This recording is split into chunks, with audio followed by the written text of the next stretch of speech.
Hayig soon maayong adlaw or maayong gabi. Another day and great opportunity to share the word of the Lord sa imuha karon.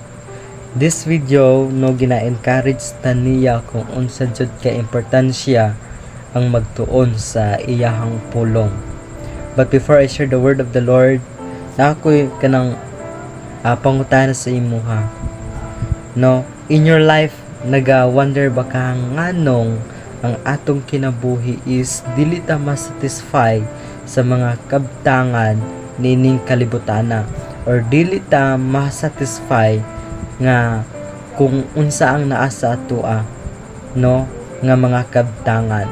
It because nasayod ta nga ang atong kinabuhi diri sa kalibutan is temporary. Ang atong kinabuhi diri sa kalibutan is lumalabay lang. No, the Bible says very clear jud kayo na siya. And ang akong i-share sa inyo karon makita sa Mark chapter 8 verse 36. Ang pulong sa Ginoo nagaingon, unsa may makuha sa usa ka tawo kun moangkon niya ang tibuok kalibutan apan kawad-an siya sa iyang kinabuhi, wala gayod. Grabe no, ang kamaayo sa Ginoo no, ginaremind ta niya pinaagi sa scriptures, ginaremind ta niya kung unsa jud ka importansya ang iyang pulong. Ana gani siya, unsa may makuha sa usa ka tawo kun maangkon niya ang kalibutan apan kawad-an siya sa iyang kinabuhi, wala gayod. These verses no, ana siya nga ang atong makuha diri sa kalibutan is wala jud ni siya, and dili jud nato ni siya madala sa atong kinabuhi. It because we are die, no, tanan jud ta mamatay. That's why if mamatay ta, wala jud tay kanang madala diri sa kalibutan.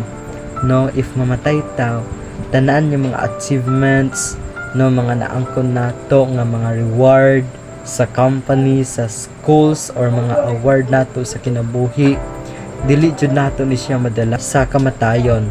That's why these verses, no, ang passages ani about sa kanang pagpasidaan ni Jesus, ang iyang pag-antos og kamatayon, no. And kining verses na share reflection sa ato ang kinabuhi. Pilion jud nato nga mag-serve sa Ginoo wholeheartedly.